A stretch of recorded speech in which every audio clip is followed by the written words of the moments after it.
Okay, welcome back to the channel. I know it's been a while, life's been busy, but I'm going to try to get some more content up a little more regularly. But for now, what I want to talk about is a subject that's pretty near and dear to my heart, and that is steel helmets in HEMA. First, I'll show off what I've got. This is the helmet that I've been using for several years now. As you can see, it's a bar boot. It's actually made from mild steel, about 18 gauge. This is actually just a LARP helmet I bought online. I think it called it Athena, for fairly cheap. And then I had some 16 gauge stainless steel perf welded to the front of it. As you can see, it's got an aventail, or command, whatever you want to call it, draped from it. This is also stainless steel, and it is welded chain, and it's attached with rivets to the base of the helmet. On the interior, I've got extensive padding and a chin strap for retention purposes. But I've got a combination both of padding and also floating retention. So this is the helmet that I've been using for years. It's the helmet I'm currently using. It serviced me very well. You can see out of it just as well as you can out of a fencing mask. It's not the same as looking through a fencing mask, but you've got just as much visibility. I guess the comparison I'd make is when you're looking through a fencing mask, it's got a more porous surface, so you can see through it better. But generally, since fencing masks are painted, it darkens the light coming through. In this, since it's just a stainless steel cover, the light isn't darkened, so things are brighter as they come through, but you don't have quite as much visibility. However, having said that, and having fought for years in regular fencing masks and having fought for several years in this, I can say there's really no meaningful difference whatsoever between the two as far as visibility. As far as protection, I know for a fact I am far more protected in this helmet than I am in any fencing mask that is on the market today. For the simple reason that this is a helmet. It's designed to protect your head. It's got more padding inside of it than any production helmet out there. It's heavier, but it's also steel. And so, you know, as I said, it's far more protective than any helmet currently out there. I fought in this helmet at Surfo, and one of the reasons I wanted to do this video is I had a lot of good feedback, a lot of people admiring my helmet. At Surfo I fought longsword, sword and buckler, and rapier, really other than some fairly superficial dents over the years, really they just add character to the helmet.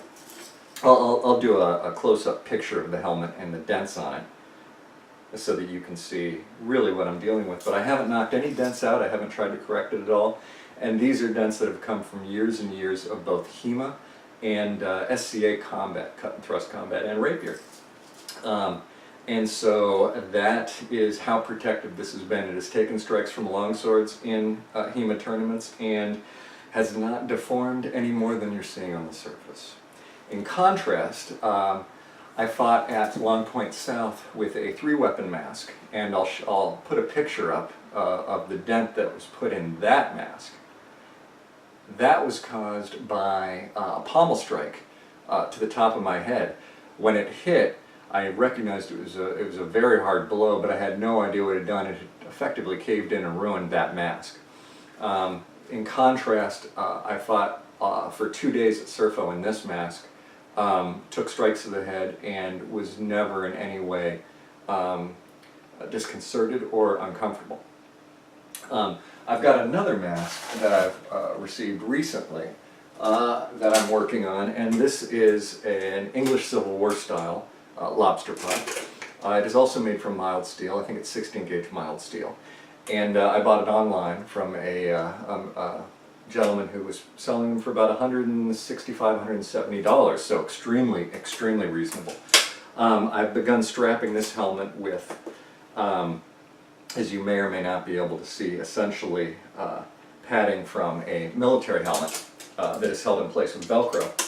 And when I place it on my head, you can see, you know, the padding is there. I've still got to install a chin strap or retention system. But otherwise the padding's in place, and I believe it'll serve me just as well as my other helmet has. So both of these are helmets that I have absolutely no qualms and no concerns about the protective properties that these helmets are going to bring to the field. So from that I want to springboard into this topic of the majority, in my experience, of HEMA tournaments do not allow you to use masks, helmets of this type. Most say will allow you to use steel masks with authorization from the sponsors, but in my experience, usually what they're looking at are the That Guy masks. Terry Tyndall, who makes perf plate masks for HEMA. And they look much more like a 3-weapon mask, but they are perf plate, and enough people have used them, and they're extremely protective and extremely well made. Terry's a friend of mine and does a great job. I believe he's actually farmed that work out to someone else now, but regardless, high quality masks, very useful. I know a lot of people that I know and respect who love those masks, and I can't say enough good things about them. But that seems to be the masks that they're generally referring to, with very few exceptions. My steel period helmets have not been allowed in HEMA events. And I wanted to talk a little bit about that. Frankly, to me, that's an extremely unreasonable stance, with some caveats. It is reasonable to me for event organizers to say, well, we're not just going to open up the floodgates to any mask. They have to be padded, they have to provide sufficient protection, they have to be of a sufficient gauge. You don't want a tinfoil hat out there while people are fighting longsword. However, something like a 16 or an 18 gauge, even mild steel, is going to provide you ample protection, and I believe in all instances more protection than a 3-weapon mask if they have a proper retention system and are properly padded. I can also see the argument saying we don't want fantasy helmets. We don't want long horns sticking out of it. We don't want spikes and things like that. However, I don't think it's a reasonable argument to ban historically based helmets.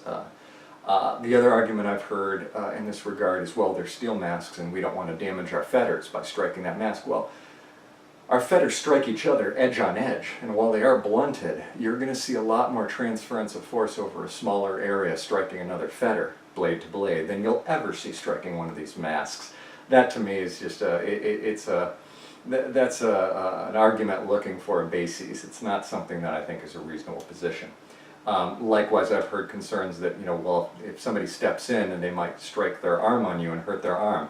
I'd rather their arm be hurt than my face or my head be hurt. So again, I think these are arguments that people are retroactively backing into, if you will, retconning, backing into the argument. They have a position they want to take and they're looking for a justification. At the end of the day, in my opinion, it's a little silly to say, well, we're studying historical European martial arts, but we don't want to use historical armor or protect ourselves in a way that reflects that we're studying historical European martial arts, or even Western martial arts, what have you. And the final argument I've heard is that, well, we're trying to protect a professional image, a very uniform image. I think the ideal goal is that everybody wear a black 3-weapon mask, a black AF head protector, black HEMA jacket, black knickers, black gloves, and if possible, a black bladed sword, so we can do some Stormbringer fighting. I don't know. But I think that's, I understand that argument. I understand the idea behind projecting a professional image. However, I think when you say that, you're forgetting that this is a hobby. This is a hobby that, while it is one of the fastest growing pastimes in the world at this point, particularly in Western Europe and the United States, this is also a hobby that people enjoy spending their time doing. And so trying to present a professional image, something that we want to be able to broadcast. Well, I think arguably people are going to be more interested in seeing you wearing actual protective armor and fighting with a longsword than wearing what, to the uneducated eye, looks like a snowmobile suit or a big padded ski vest, along with a fencing mask. And so I don't really buy into that argument either. I understand where it comes from. I think it's misguided. And I guess the final thought I have is, fundamentally, we're using fencing masks, which is a protective device that was designed, and very well designed, to protect you from a specific training implement. Sabers, foils, and epées. We're now using them for a purpose for which they were never designed, never conceived to be used. If you look at the old saber masks when they used actual, heavier blade sabers before they switched to kind of the more modern design, faster, lighter saber. You'll see that those were very heavy gauge masks and they actually had padding around the outside. And I think we are getting back to that with HEMA specific manufactured masks. But I'm unaware of anyone who has in history used fencing masks on a regular basis for full contact or substantial contact, and material contact, 80% contact, however you want to label it, longsword blows. I can see three-weapon masks, and I have seen three-weapon masks stand up pretty well to rapier, to single stick, to lacan, to sword and buckler. But especially when you're talking about longsword, you're talking about leverage, power, and weight, that these masks were not designed to resist. And additionally, even if you find a mask that is manufactured with sufficient gauge steel to resist the deformation and the bending, you still have the issue of padding them sufficiently. And so frankly, I think what you end up doing is is evolving those masks, and I think we're seeing that evolution now, to where the masks end up very closely resembling Terry Tyndall's That Guy masks. In other words, perf plate masks with suspension, protection and padding, chin straps, etc., and back of the head protection. These are exactly the kind of characteristics that you're seeing with a mask like this, a helmet like this. And again, I had to laugh because at the Surfo in Atlanta a month or so ago, I had a number of people coming up and saying they thought my helmet was really cool and they were glad I was wearing it. And I was very glad to have it because it's protected properties.